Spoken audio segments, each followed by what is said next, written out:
Good evening, good evening, good evening. Dumela, saubona, sakpase, namaste, upshin, tubra otra, assalamu alaikum. Hotep, buenas noches, bonsoir.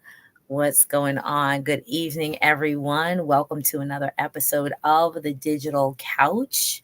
My name is Doriel Inez Larrier of Larrier's Education and Resource Network, where I plant seeds to help you grow. I want to thank you all for joining us once again on the Digital Couch, where we have inspirational leaders who impact, instruct, and influence their communities to live life a little bit better than they did the day before. Tonight, in our series, and we've had a couple of series that have run sort of concurrently because people need to speak the power of story and narrate their own story at the time. And sometimes it doesn't necessarily fit in a specific box. But I'm very blessed and honored to have on our couch this evening, who will be joining us in a moment, Pastor Corey Ryan Marshall. And he's going to be sitting on our couch for episode 5. That means episode 5. So if you followed us for a while, we had 4 additional amazing ministers who were on a mission. And Pastor Marshall will be joining us in a moment in episode 5. And he is from Ephesus Seventh-day Adventist Church. And so our conversation tonight is going to focus on what's going on with our communities today as it impacts the generational divide. So let's get Pastor Marshall on the couch. Welcome. Well, thank you for having me. It's good to be with you, Ms. Doriel. How you doing, everybody? Excellent, excellent. So a little housekeeping before we get into this. I see there are a number of people who are already popping on and who've done some sharing. There are a couple of things that we need for you to do here on the Digital Couch. Those of you, again, who have been sort of chilling with us for a little bit, you need 2 things. You need something to sip with, so you need your cup, and Pastor Marshall has his cup. Can you please show your cup? What does it say? It says man of God. Man of God. Yes, ma'am. Man of God. Who better than to sip from that cup? Okay, but the man of God, right? Excellent. Thank you. You also need something to write on and write with. And those people who are a little bit more, let's just say, technically adept, I really need for you to use that the comment section. Now, we are streaming on a few different platforms. We are streaming on Facebook and on YouTube. And so no matter which platform you are, that there is a chat section. We can, specifically, I can read, view, and then share information in the chat section. So if there is a comment because we need for you to take notes, you are now officially deemed the stream team. So my stream team, I need you to show up. My stream team takes notes. So if there is something, as I say always, that resonates with you, that either in church we either say it makes you say amen or it makes you say ouch. Okay, you can borrow that. Okay, Pastor Corey, you can borrow Yes, that. ma'am. And I will credit you with the give you. I'll do it ethically. Thank you very much. No problem. So that's what we say on our side of the aisle. We'll talk about that in a minute. Yes, ma'am. So whether or not you say it makes you say amen or ouch or please type it in the chat, and then we will either add it to the stream if it is something, of course, that flows with the conversation, or if it is a question, then we will pose it to us. This is your chat session, and we'll enter it into the conversation. Okay. So thank you very much. We are, again, we're streaming on Facebook and on YouTube. And so if there is someone that you think needs to see and or hear this, don't be stingy. Sharing is caring. Okay. All right. And it's going to be a good word, but it's going to be a relaxed word. Okay. Because that's what we do on the Digital Couch. So again, type in any comments, ask any questions, especially if you know Pastor Corey, give him a digital high five in the camera. As I say, drop a heart, make sure you follow him. I'm going to share his social media handles in a moment if you don't already know him. And again, share it with other people who you think need to hear this. So Uh, Pastor Corey, do you want to just say like a quick hi, and then I'm going to give a little background, and then we'll get into some conversation tonight? Sure. And again, Definitely thank you for say hello having me. to your people. Definitely. Let me first of all say hello to my wife. Let me say hello to my mom. Let me say hello to my church family, the Ephesus church family. I'm so glad that you all can join me and all my other friends and family from the various parts of the world and watching on various forms of social media. I'm great that you could be here with both of us and support what we're doing right now. Excellent. So here we go. I'm going to give you just a little bit of information about Pastor Corey Marshall if you do not already know. Now, of course, let me just say, I have a slew full of notes, but you see my little highlights because these are the things that I've stuck out for me. Okay. So most of you who know him, you already know. But I'm going to give you some highlights that I think are very, very crucial and that give him the efficacy, if you will, to sit on my couch. Okay. All right. So he is, of course, Pastor Corey Ryan, right? Ryan Marshall. And Mhm. what is really, really, of course, very important for this part of the series, because this series is Ministers on a Mission. Ministers on a Mission. We've had about 3 series. One is on education, a new classes in session. The other one is on politics and social justice, called Politics and Politician and the People. And then there's education, a new classes in session, politician and the people, and then ministers on a mission. There we go. So he is episode 5. So he has received the Lord in started in Brooklyn. Can I just pause right there? You can, of course. That's the greatest borough ever. From Brooklyn. Shout out to Brooklyn. And he's actually sort of from my neck of the woods. You know, I am Flatbush born and raised. So he's like on the other side of Flatbush and Nostrand Avenue. Some people know what I mean. Some. It's all right. We'll educate them throughout the We will conversation. educate them. We'll educate them. But then at some point he decided to like get on the train and on LIRR. No, he went the other direction on the Metro North. That's okay. He went uptown. But here we go. So he did a little bit of traveling and went to Atlantic Union College and later to Washington Adventist University, where he received his BA in theology in 2014. Just 7 beautiful years ago. But if you hear this brother preach, what is it? A day is like 1,000 years. A And thousand years. God's lost. What? Okay, I'm sorry. Let me move on. So from there, he received his call from the Northeastern Conference to serve both the Northeastern and South Brooklyn academies as the chaplain and Bible teacher. And then in 2017, called to his first pastoral assignment as the assistant pastor of the Village Seventh-day Adventist Church. Pastor Corey's hope is to ignite an enthusiasm and passion for Christ and ministry into those he has been called to both lead and serve.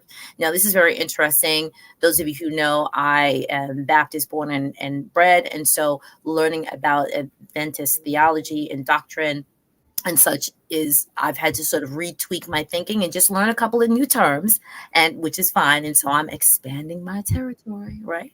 We learn it from each other. Precisely. So I learned that he holds 2 graduate degrees and a doctorate from Liberty University, and he already has given a shout out to his, let's say, better half.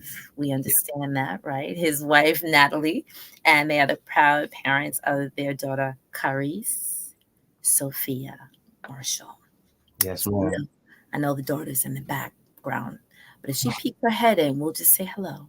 We'll say hello. Got to train up the children young, right? From the beginning. Indeed.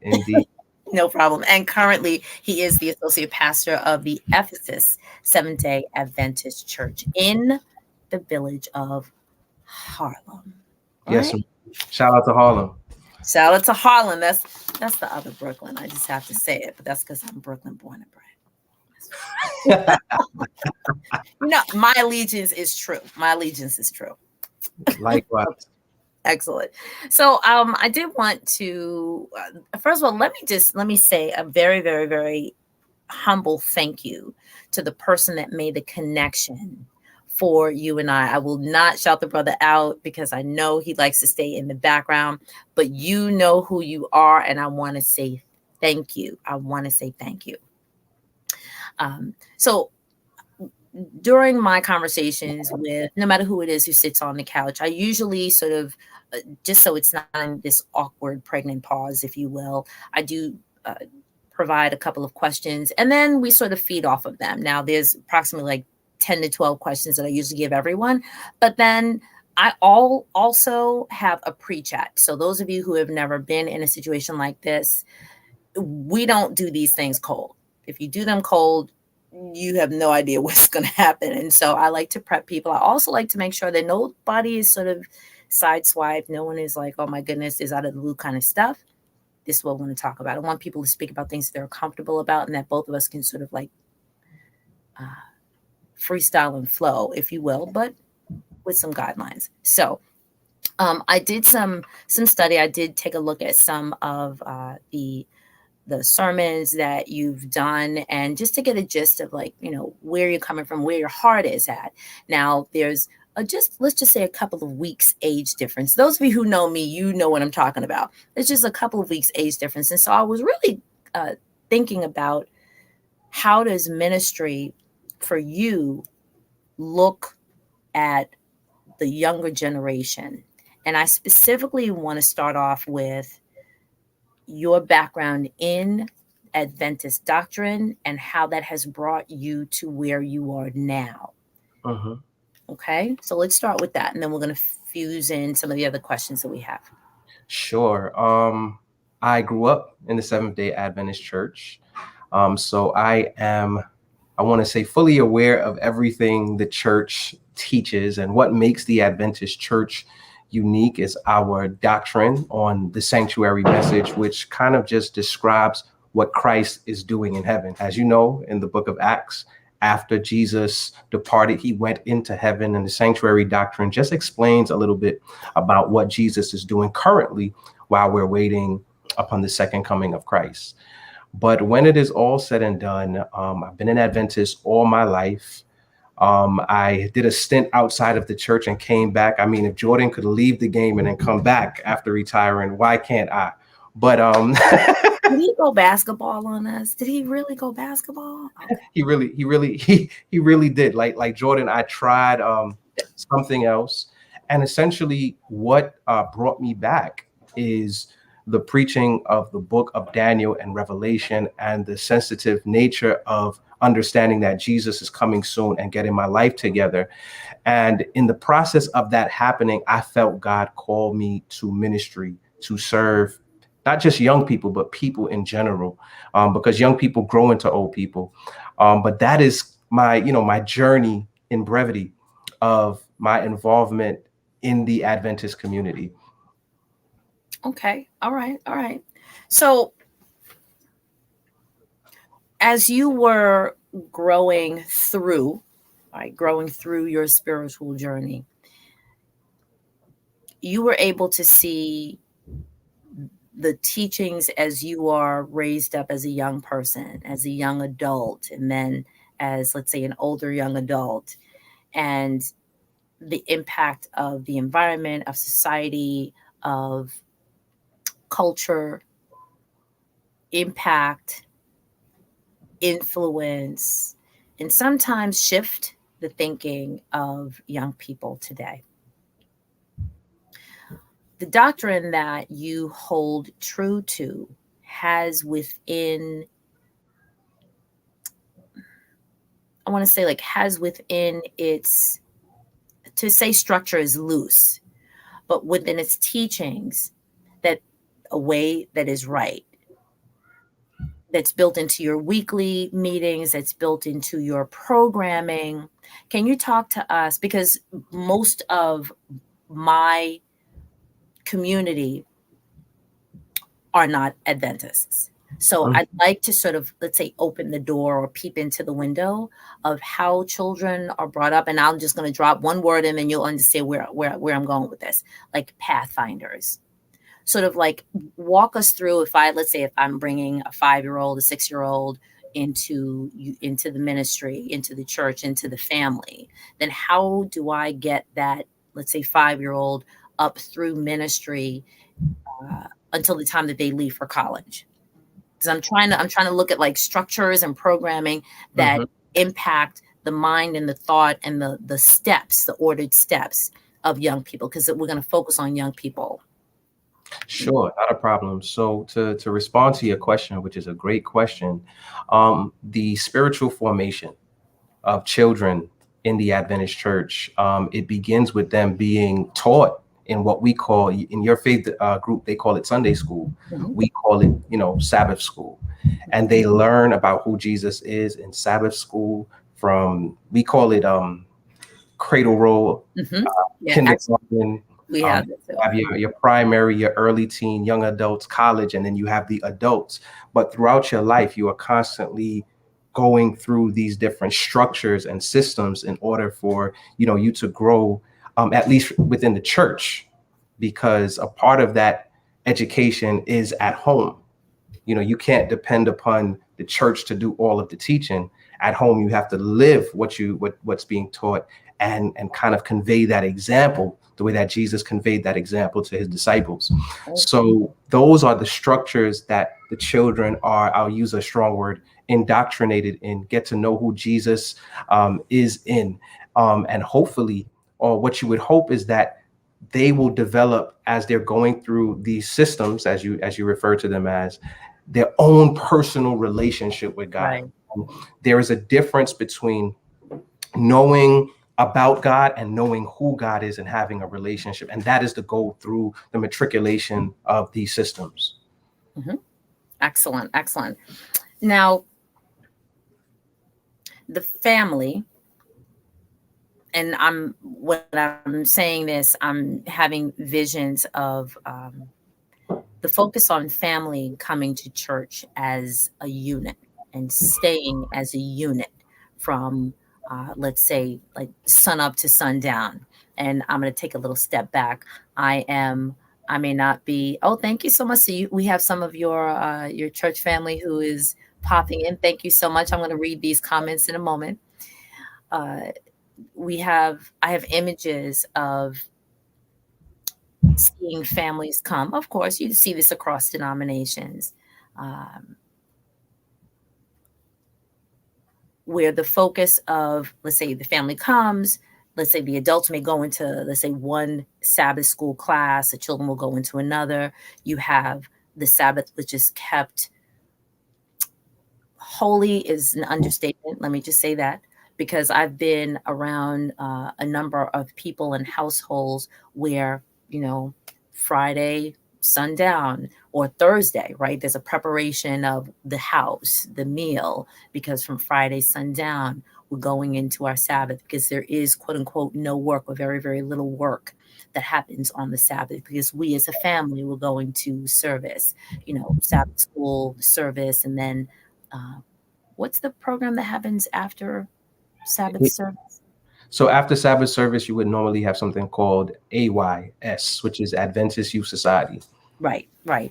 And I think for us in Baptist community, it would be called BTU. So it's like Baptist Training Union, but it's similar. It's like the doctrine, Mhm. slightly different from Sunday school, slightly different from like a midweek prayer meeting and Bible study, but it's literally about the dogma, of the denomination, which is great. You learn the names of the people who were leaders and their impact and influence. You readings similar to what I believe that Adventists do, and so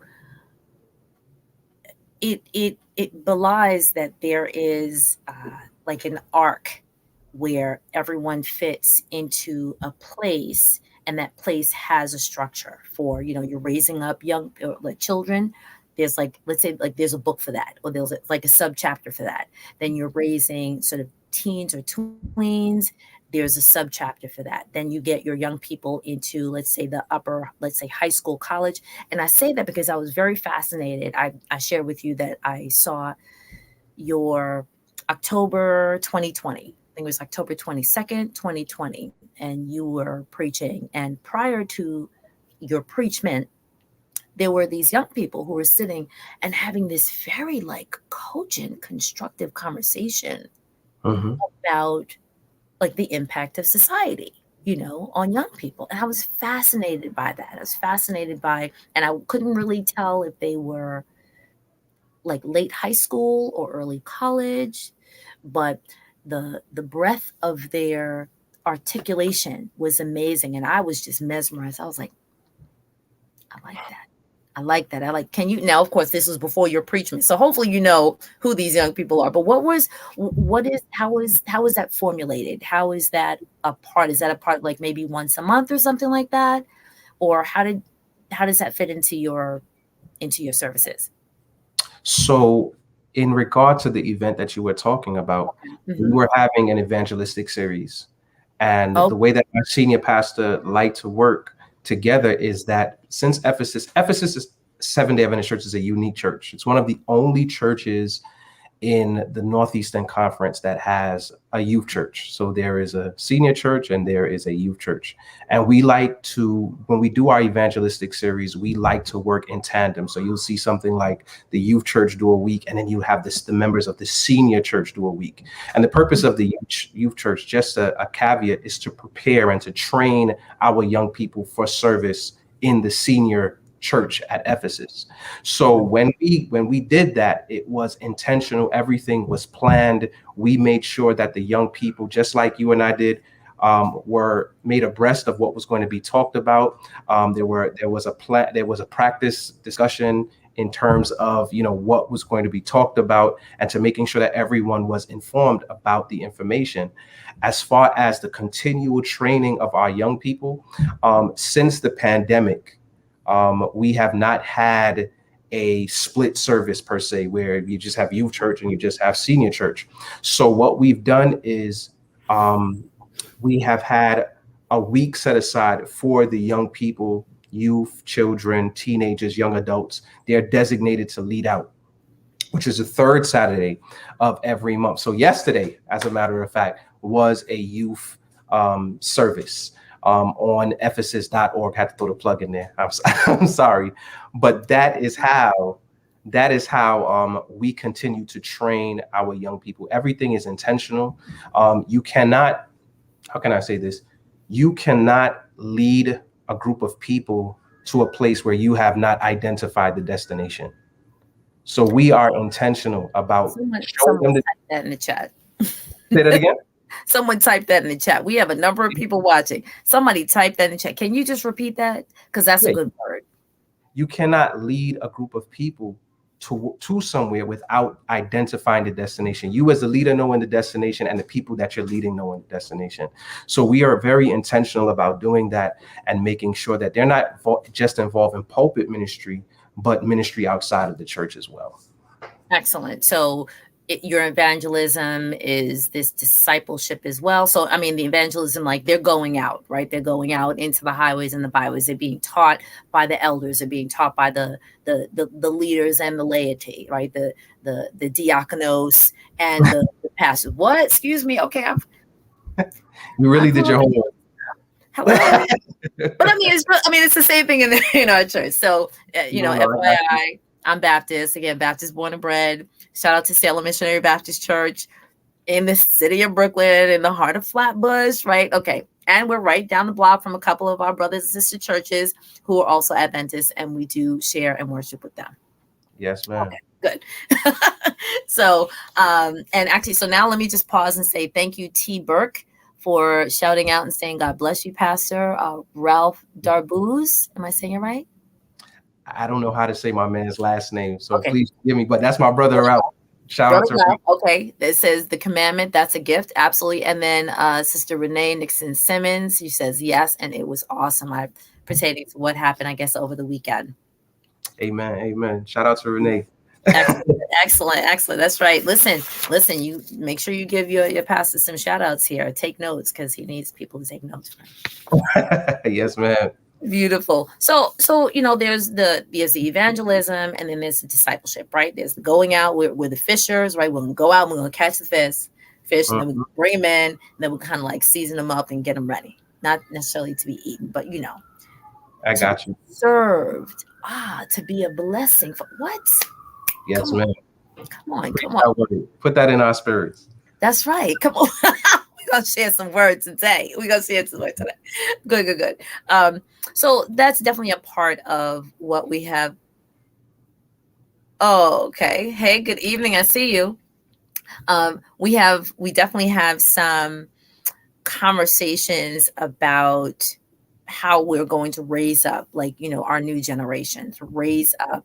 And we definitely want to model as best as Mhm. possible what should be, what should happen next, how we're going to create like another legacy, how we're going to continue on. And there are some churches and some ministries who sort of have hit the nail on the head, if you will, where they have concerned programming to make sure that there is no gap, right? There is no generational gap. And that's definitely something that I know you are focused on. And so do you want to share a moment about that? Because when I said, I presumed, forgive me for presuming, but I presumed, I said, well, maybe this brother is going to, let's say, focus on the younger generation. Let's say whether we're going to call them the millennials or the generation. See, I told you we were going to drink out of that mug. I told you you were going to. um, you know, to make sure that there is no gap. And you said actually you're focused on, let's say, the younger generation, but then the older generation. You're focused on the people who are younger that then grow older. So how do you see this making sure that you hold on to the younger generation to make sure that they continue to serve? To answer that question, the way that we go about that is making sure that each generation's core values are valued by the other generation. And in fact, one scholar, I can't remember his name right now, he mentioned that despite all the arguing in the church, he did a survey and he realized that the core values of the millennial generation and the older generations are the same. They believe in corporate worship. They believe in spiritual things. They believe in Bible study, just to name a few of them. They believe in going into the community and doing work. But the problem is that both generations, or some of the generations, millennials and some of the others, Gen Z, we don't know how to appreciate each other's core values. And the only way that we can come to value what the other generational cohort values is through conversation. So for me in my ministry, one of the essential things is creating an environment where everyone that represents a different generational cohort can come together and have a conducive conversation that results in some kind of a product that we can implement or allow people to use and see in the community. I don't know if that makes sense in the way that I It does. express it. And it's It does. essential that that happens. It's essential that that happens because the one thing about issues, and I'll use COVID-19 as an issue, COVID Mhm. 19 is no respecter of persons. No matter how old you are, it has impacted you. So, with the issues taking place in our community, those issues, they impact every person in the community, whether they're young, whether they're old, et cetera, et cetera. And please don't be offended by me using the word old. Okay. It's just the verbiage I'm choosing to use. But it's not even to you. It may be somebody listening, right, or on the other side of the screen. But the How point is, about how about more seasoned? more experience, more seasoned, more experienced people.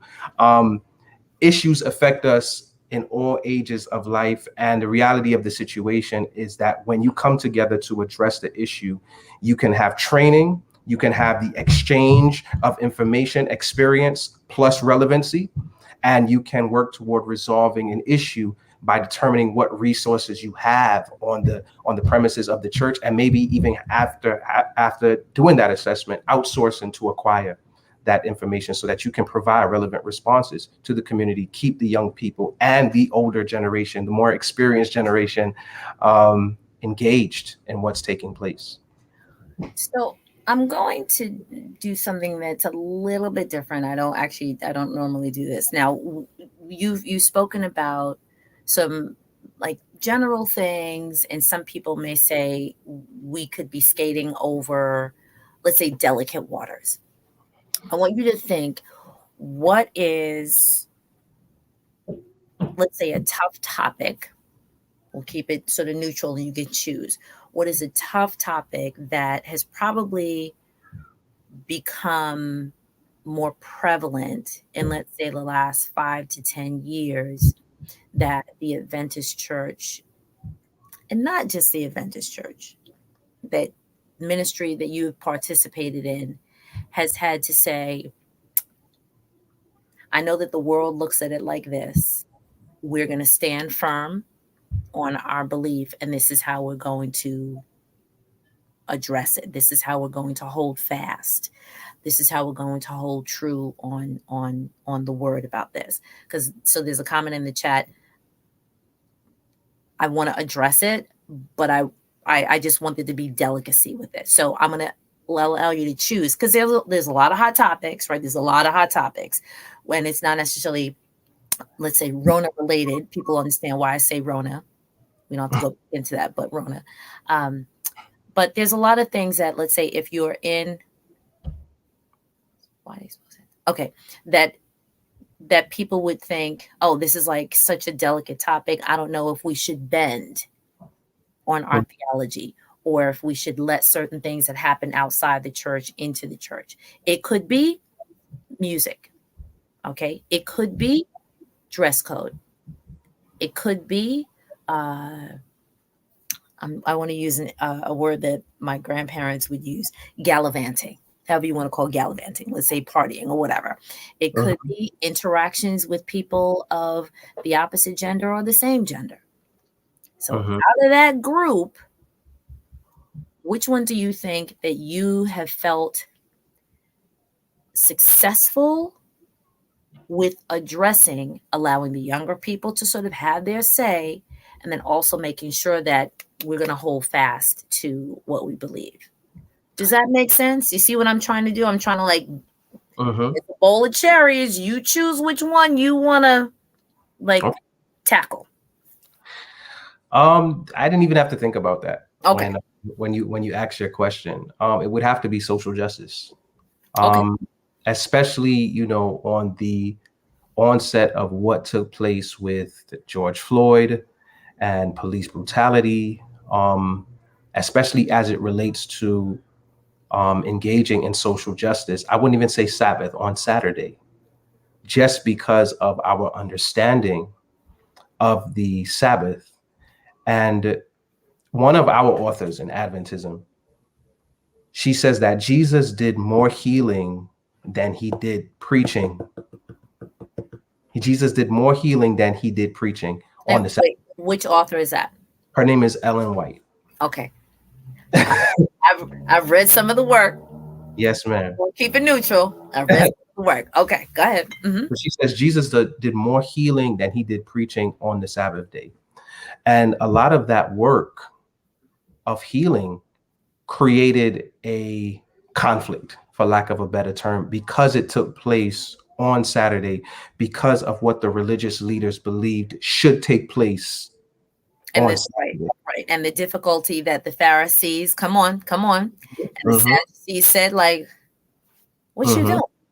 Hello, the person's dying. You gonna let them die just because it's the Sabbath? What are you, crazy? I'm not trying to make light of the situation, but if we don't bring it to the year 2000, that's probably what the conversation would sound like. Like, for real, you're gonna let the person die just because it's the Sabbath? Absolutely. And in some cases, not to belittle the point that you're making, it's not something to that extent. If somebody's dying, you're definitely going to go and see them, right? But in our community, we have developed relationships with different organizations that are not Adventists. So shout out to the Greater Harlem Coalition, shout out to Mount Morris Park Community Improvement Association, amongst some of the groups that we have, and the Coalition of Concerned Legal Professionals out there in the Bronx. Shout out to the Bronx. So we have developed relationships with these other institutions who may not endorse our theological beliefs, but they are still engaged in work that can benefit humanity. And if I can demonstrate my young people can demonstrate their Christian relationship or their relationship with Christ through these relationships and ministering to different groups of people in our community through promoting some of these services, through being engaged in what's taking place, different conversations, etc., on the Sabbath day. I don't see a problem with that. My young people don't see a problem with that. And when you look at Christ, especially in Luke chapter 4, I can't remember the verse right now, it says that the Spirit of the Somebody help Lord, him out. Somebody help him out. Go look it up. Type it in the chat. Go ahead. Go ahead. Go he ahead, says Pastor. the Spirit of the Lord was upon me, and the Spirit of the Lord was upon Christ to do several different things,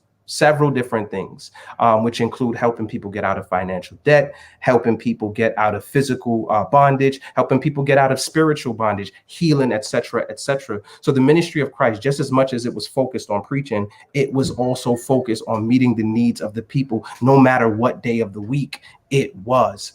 In fact, when you read Isaiah 58, I think in my faith group, Adventism, there needs to be a real expositional understanding of that scripture, um, in order to understand what's being said. Because in there, the prophet says, or God is saying through the prophet, if you turn away your foot from doing good, from doing your own things on the Sabbath.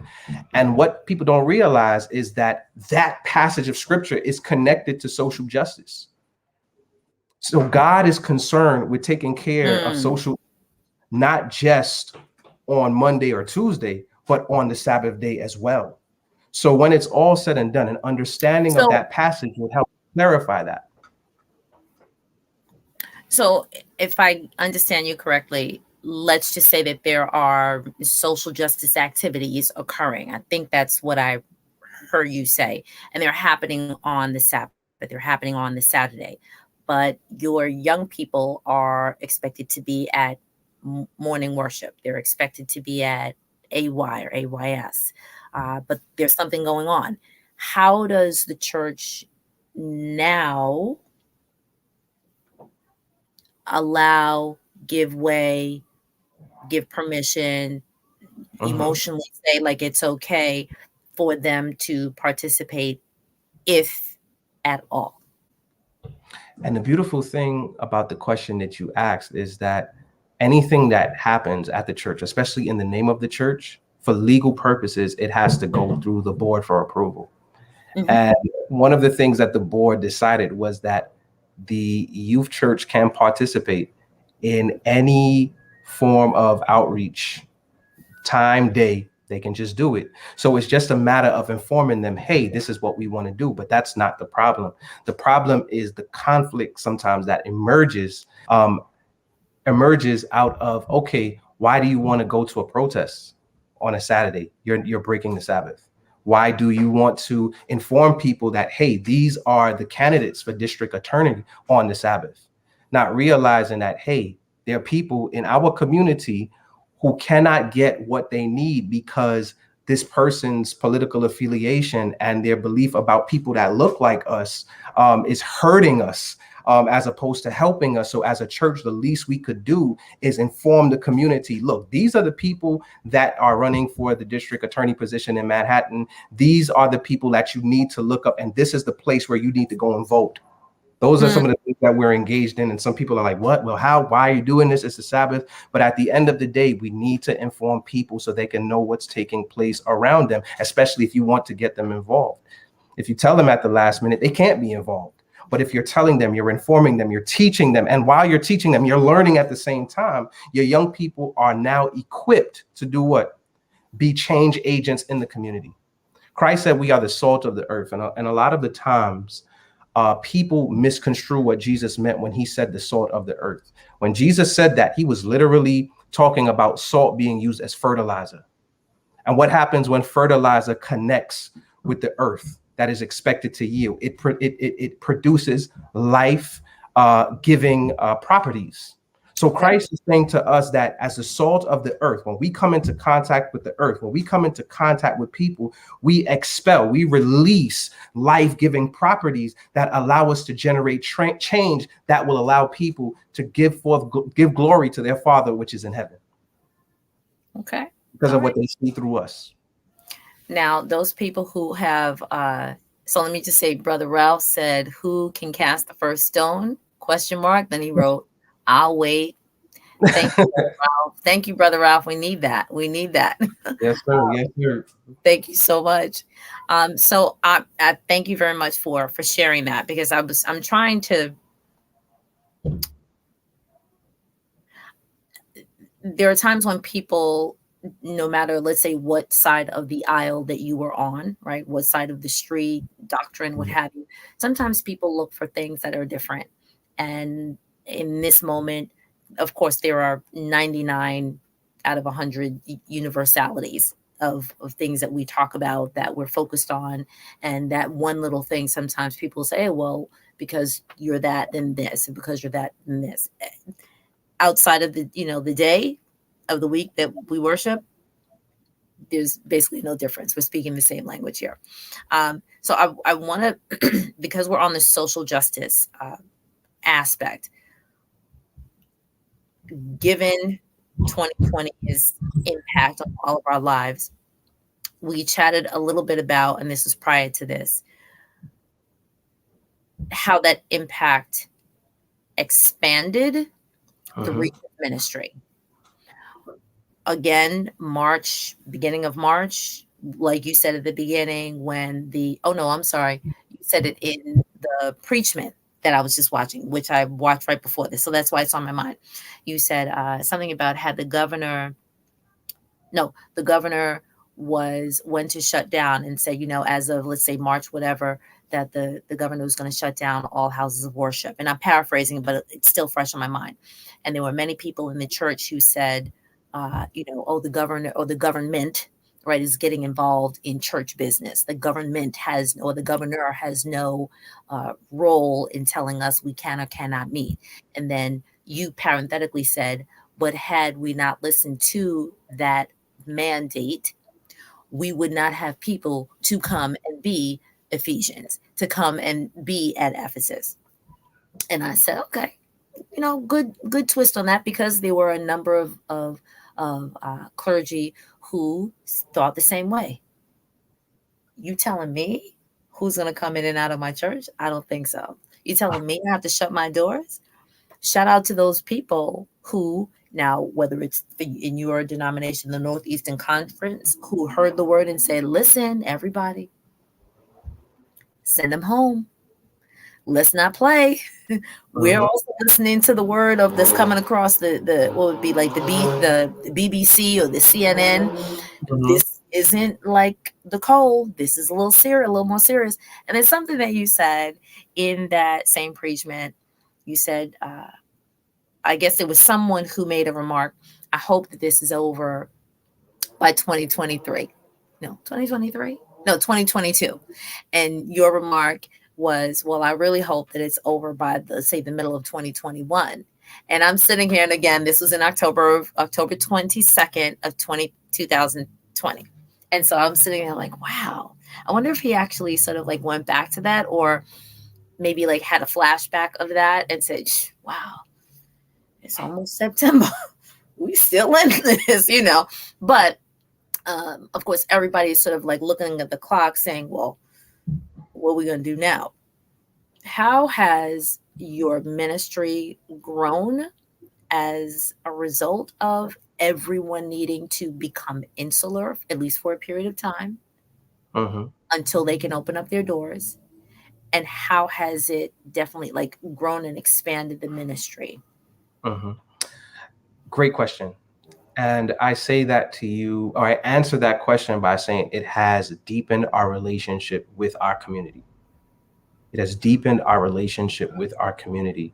We have been able, my young people included, sometimes I can't go, so I send an emissary from the youth council to sit at one of the community board sessions, or to sit at a community a police meeting, whether it's virtual or in person, if they are comfortable going in person. So it has deepened our relationship with community leaders. It has created an awareness of what's taking place in the community, so that we can perform, I'll use a theological word here, incarnational ministry. Okay. I got that. I went to that class. I know. I know that. Incarnational ministry, meaning for those who do not know, ministry where people insert themselves into the place where their church is located, the way that Christ inserted himself into humanity to perform the necessary work needed for people to know who God is. We cannot witness. We cannot witness if we don't know the people around us.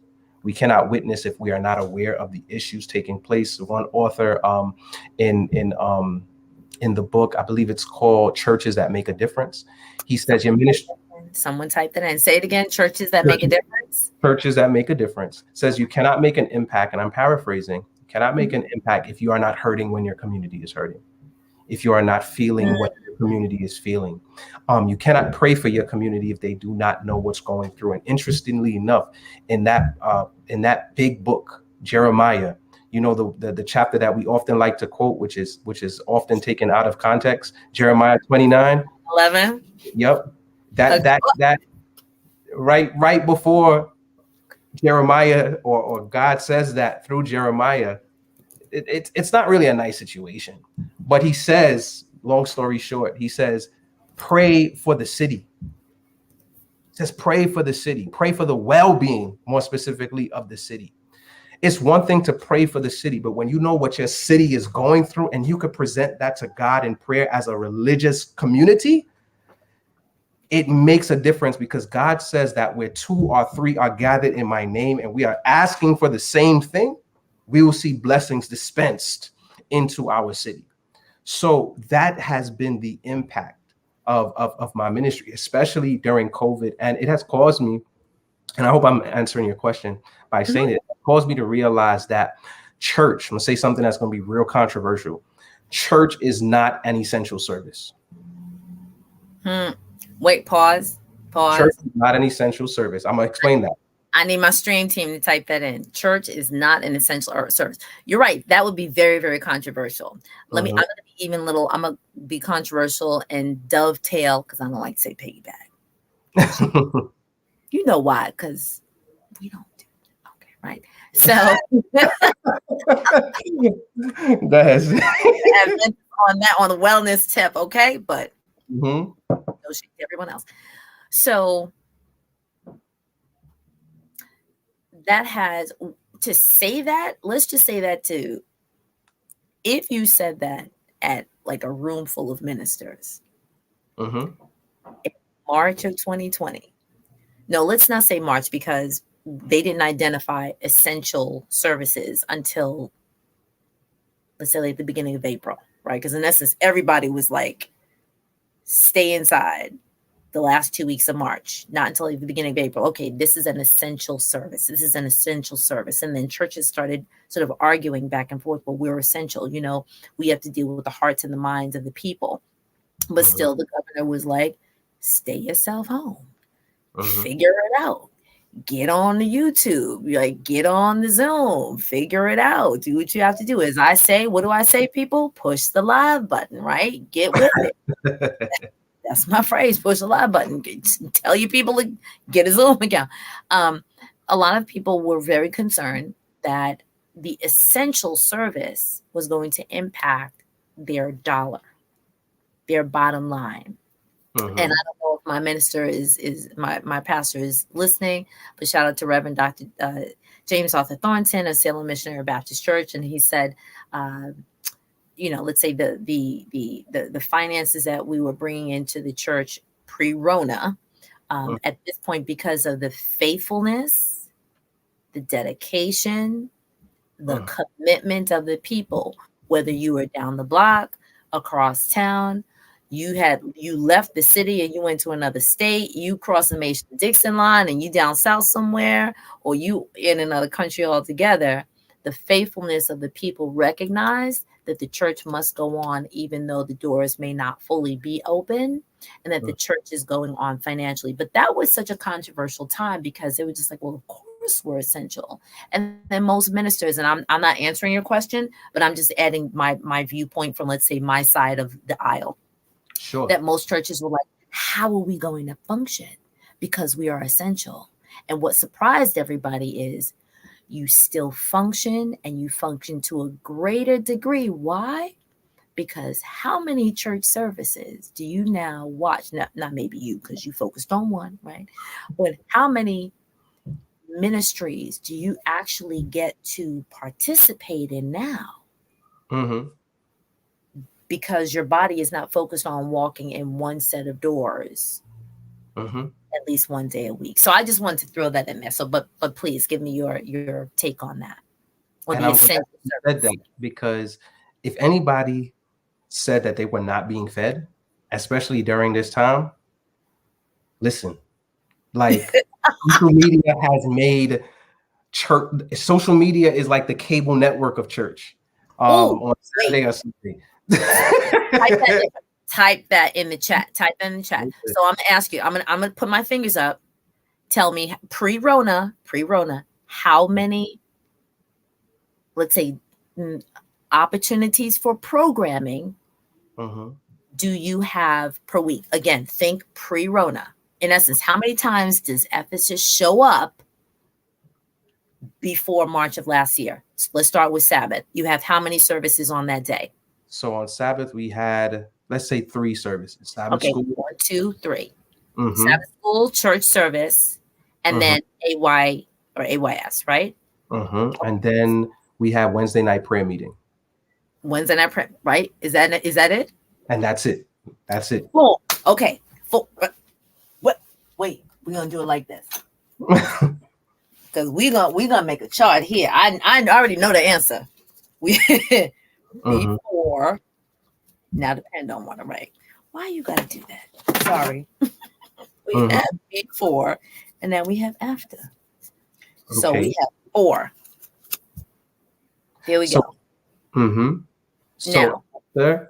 after the pandemic, you just had your straight up Sabbath service, and then we Mhm. have something called Ephesus. We have something called Ephesus TV. Shout out to Crystal Ward, the engineer and the architect of that. Right, going off to Andrews, for to be a part of the seminary. So we had those 2 on Sabbath. Nothing on Sunday. Wednesday we have Bible study, and we have prayer meeting. We have Bible study also pre-pandemic. So please Mhm. forgive me for that. Mhm. Right, on Wednesday, and Right. then on That's it. Friday, you have young adult Bible study, you have children's Sabbath school, teenager Sabbath school, and then also on Sabbath, you have the children's Sabbath school that would meet. So you had an opportunity to do much more things, so about 6 to 7 services. I know that I got ahead in my That's fine. explanation, but at least 6 to 7 services now at Ephesus on account of the pandemic. And that's where the pandemic was kind of a blessing and a curse, right? Yep. Right. A Mhm. blessing and a curse. A curse because people were harmed, people got sick, Yeah. doors of the church became closed, right?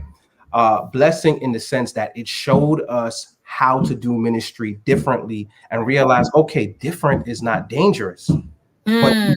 effective. There is the opportunity to be even more effective.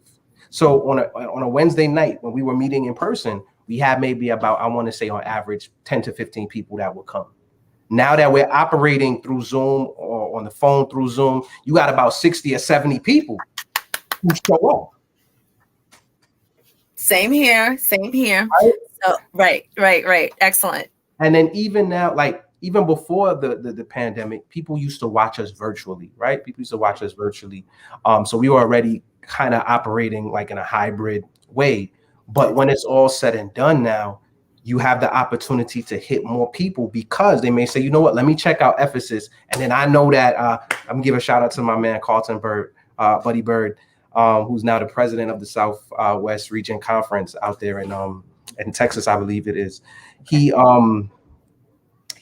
people would say, all right, after Ephesus is done, let me go over there.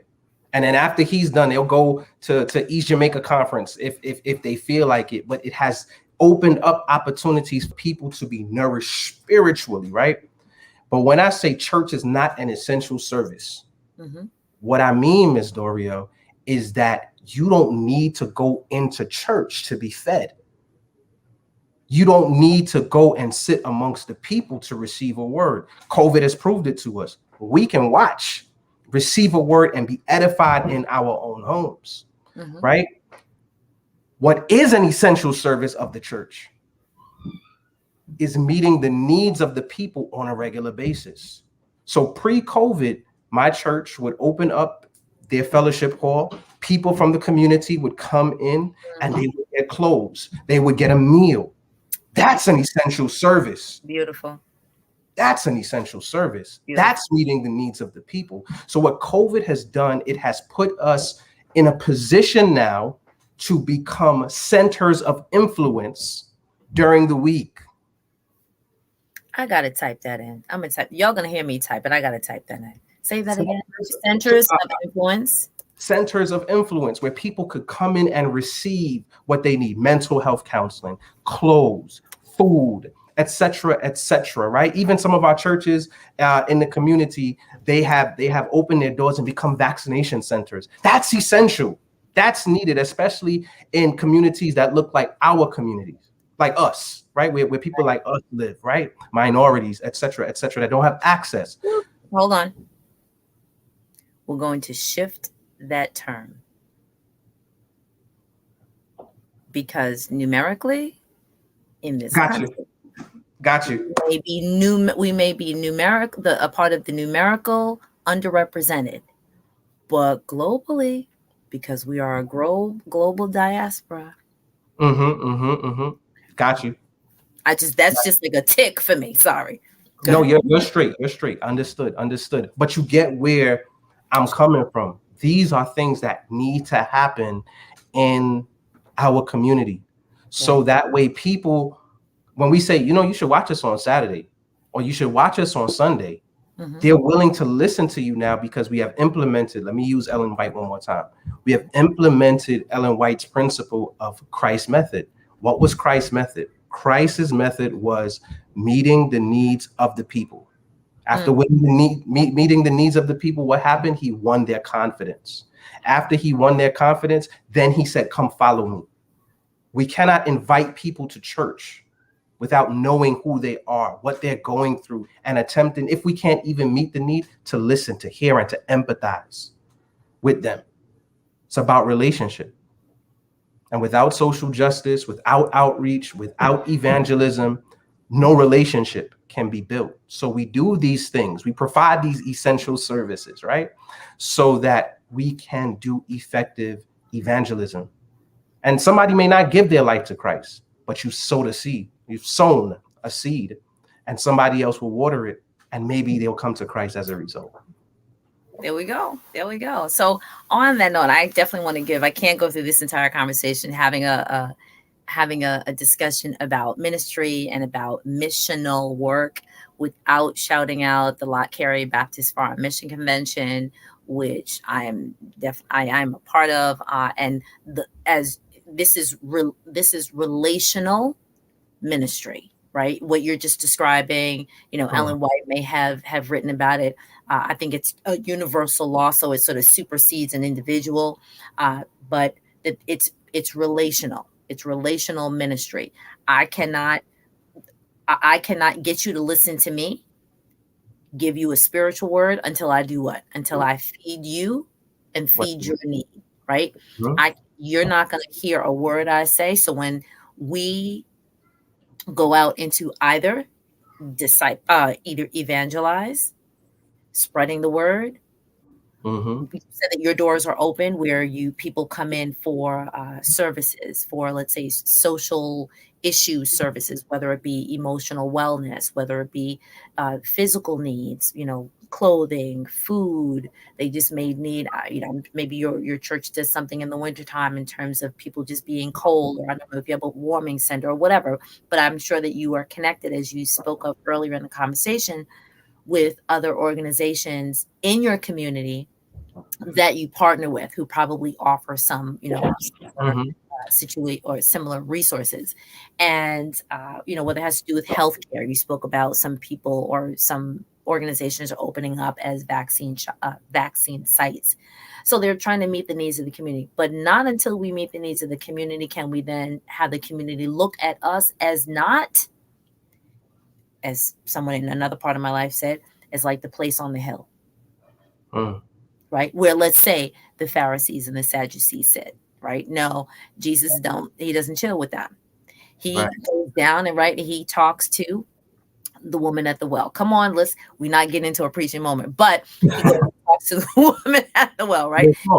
Right? Mm-hmm. He feeds the let's just say he feeds a large group of people, starting with, because I'm not going to get into the theocracy about that, but starting with a little meal, and then other people probably support that, and then multiplies that, right? We're not going to talk about the magic of that, and there is no magic, but Mm-hmm. um, he meets the needs of the people, and then people say, "Oh, well, wait, you could do that.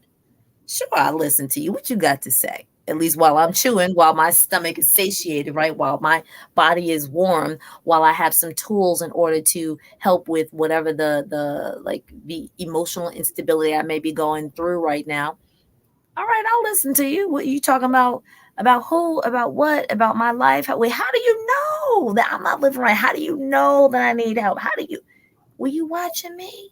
Were you watching me? And Right. can I say So something to that point? please, please. And when you look at the woman at the well, it's a profound Come on. story in relation to what you're talking about, because when she meets Jesus, or when Jesus meets her, right, it's an intentional meeting on the part of Jesus. She don't know that he's coming to him, but he knows that he's going to her. And there are a couple of barriers that need to be broken down, right? There's the social, in terms of gender, race, ethnicity, things of that nature. And when the conversation begins, you notice that Jesus is just a man and a Jew to her. Mm-hmm. He's a man and a Jew. But as you consider the progression of that conversation, Jesus just stops becoming solely a man, and he becomes a prophet. And then after he becomes a prophet, he becomes the Messiah. Why? Because as he's talking to her, he's speaking into her situation, and he's not trying to force her to get information from her. He is just guiding her into the revelation of who he is, in the same way that people should be guided into the revelation of who we are. Quick story related to that. We're in the community. We're distributing flyers to remind people to vote in the primary election. And And June. Harlem is a gentrified community now, right? Some people say it's changing. It has changed. But I meet a young lady by the name of Kim. Kim is a white young adult woman. I would assume she's a young adult woman, and she considers herself, an outsider, because she comes from another state. She's white, and there are people who feel like they're mad at these the people who come in these gentrified conditions. And she starts talking to me about the police and the treatment of the police, because we're talking about voting for the DA, et cetera, Right. and the borough president. And long story short, at the end of that situation, she says, "Your church open?" She says, "Is your church open? Let me know when your church is open so I can come." We weren't talking about the Sabbath. We weren't talking about Christ. We were talking about an issue that was important to her. And what that did was it created a conduit that allowed her to ask me the question of, "When is your church opening? Let me know. I'll come." People don't need to feel judged. People sometimes don't need to even hear the word Christ yet. They just need to see Christ coming out of you, and that will make Christ attractive to them to want to inquire and maybe discover who he is for themselves. Excellent. Excellent. The women at the well.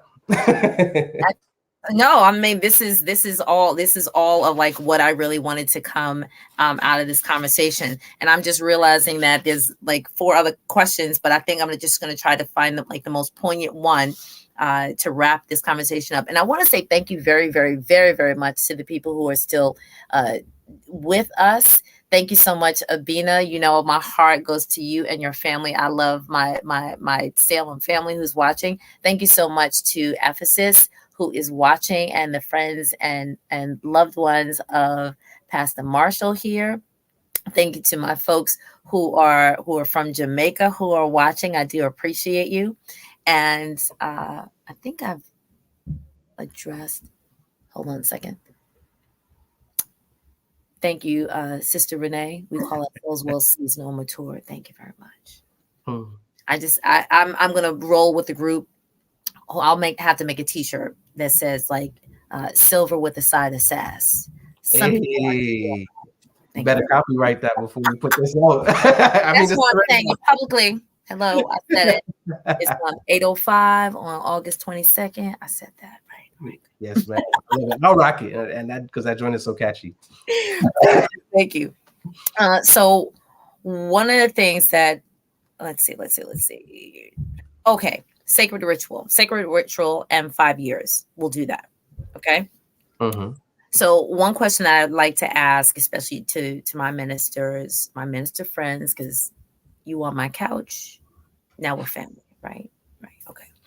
Is what is a sacred ritual that you wish others would take seriously? So this is a question I ask to all my minister friends. There are lots of sacred rituals, no matter what the denomination, but there are rituals nonetheless that are part and parcel to our faith. What is a ritual that you believe is sacred, but that you wish that people would take more seriously? Without a question, without a doubt, the ministry of preaching. Preaching is something that calls the attention of the people that you are talking to. And as one of my professors, who's retired now, used to say, how dare you go up in the pulpit and you're not prepared? Mm. How dare you go up and it's offensive. Hmm. Um, and if anybody has ever felt that way, let me apologize on behalf of the person that made you feel that way. The ministry of preaching sometimes is the only opportunity that someone gets to hear the word of Christ, Hmm. especially around Easter and Christmas.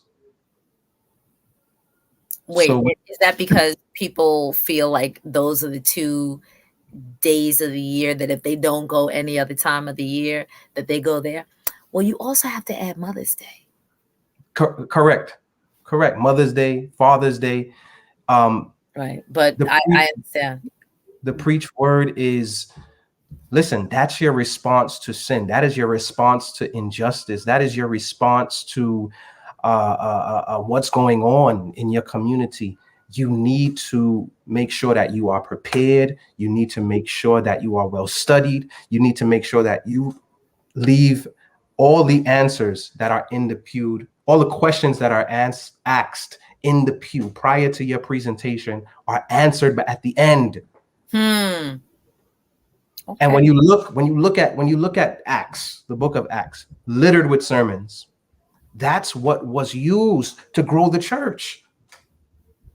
So you cannot look down upon a preaching or treat it lightly. Sorry, Okay. I'm very passionate about that. No, listen. And so Abina says, right? We getting deep now. We getting deep now. Okay, here's my last like bell ringer question. My last bell ringer question. Sure. In 5, and you already answered this, but you answered a couple weeks ago. So we want to share with the folks what you said. So the question is, in 5 years, what let me ask it because it's here. In 5 years, where do you pray the church would be in terms of social action? Mm-hmm. 5 years. So 26 in terms of social action, where do you believe the church, where would you like for the church to be? I would like the church to be more connected to its community, specifically its leaders. Pastors are community leaders. We're called not just to pastor our church, we're called to pastor our community as well, because it's from the community Christ expects us to win souls for the kingdom. Hmm. So, so we want to develop relationships with these leaders, not just to acquire benefits from having these relationships with them, but for the purpose of having the difficult conversations. When you look at Dr. Martin Luther King, how is it that he can have an audience with the president of the United States? And Hmm. even though we are going back and forth on social issues that were affecting the members of the African American community who were being treated unfairly and unjustly, he had the opportunity to speak to the president. And somebody might say, well, that's not our mission. But when you look at people like Daniel, when you look at people like Joseph, they were connected politically and were able to generate change, Mm-hmm. protect lives. Because of their political connections, for lack of a better phrase. So I would love to see the church more involved in developing relations with political leaders, bringing about social change, and being a platform where, like during the civil rights movement, our churches, our houses of worships can be used to facilitate some of the difficult conversations that we're having. A few months ago, maybe last year, I'm saying a few months ago, the conversation, maybe it's still going on, was about defunding the police. So I'm actually going to, not that you have to answer this question right now, but just something to sort Mhm. of like drop in the conversation. One of the questions was, or one of the questions is defunding the police. Another question is on gender inequality, gender awareness, gender shifting, gender in terms of relationships and how the church views those relationships. Those are some of the top tough questions. And I wanted to be fair because that topic was dropped into the comment earlier. I did not want the person to think that I was ignoring the topic, but I just wanted to sort of, these are these tough questions, and I'm glad that we're ending on your statement of getting closer to the leaders of the communities and not, excuse me, the leaders of the community, and not just for the benefit of benefits, Right. right? We clearly know, and parenthetic, let me say, this is my show. I'm starting off by saying that because if there's something here that you think I may be stepping on your toes, remember I said at the beginning, you could say amen or you could say ouch. You could Mhm. type it into the comment. But if it's not the tea that you sip, you can swipe over and do something else. It's okay. It's okay. Right? It's okay. But there are some tough conversations that and we have, like, just sort of whet the appetite of people. I do hope and pray that I am worthy of you having to come back and sit on the couch again for further conversations. I would Absolutely. love to get some, actually one of my goals is to get ministers of the cloth from different sides of the aisle, right, different walks, in order to have some of these conversations as people are willing to step to have a seat, to have a Mhm. seat. Um, but there are certain tough conversations that people, especially younger people, are sort of like doing a little pushback, and to the elders, which is why I was really glad to have you as part of, let's say, the younger generation. But because you're saying, "Hey, I'm serving the young," I'm gonna do it like this: I'm serving the young, and I'm serving the younger. Right. So even though it's like diametrically opposed, I'm serving the young and I'm serving the younger. Mhm. You're serving the younger who's going to become young, right? Mhm. That your focus isn't just on, I'm just here for this group, but I'm here for those people who have an ear to hear, right, what the Mhm. Spirit is saying to this particular church. Let me wrap up by saying that this conversation is definitely worthy to happen. I'm very blessed and honored that you would see fit. Thank you so much again to the brother who said, "Hey, you really, really, really should have a conversation." With Pastor Marshall. Thank you so much, Ephesus Seventh Day Adventist Church, for allowing him to sit and have a chat with me, because I know in my denomination, I can't necessarily do something that has a spiritual overtone with it without at least checking in with my pastor and him giving me like the green light or the thumbs up. So I don't know if that happens on your side of town, but it happens here. So I definitely thank you. This is just the beginning of our conversation. We will have more conversations. I put Pastor Marshall's connections or social media connections at the bottom. Please do follow him on Facebook, follow him on Instagram at c.r.marshall on Facebook and Instagram. I do hope and pray that people will continue staying connected. Oh, we have more people chatting. Oh my goodness, thank you so much. So, Avina, thank you so much. You said you hope to be here for the part 2 full panel.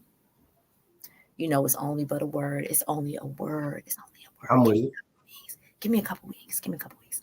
But I do thank you again so much for joining us. If you want to end by saying like a see you later or a final message, please, this is your moment, and then we will say goodbye together. Okay. Let me just say thank you again, Ms. Doriel, for the opportunity to address you and everyone that's watching. Thank you, everyone that tuned in. I didn't get to finish my last thought, but Please. I'll say it like this.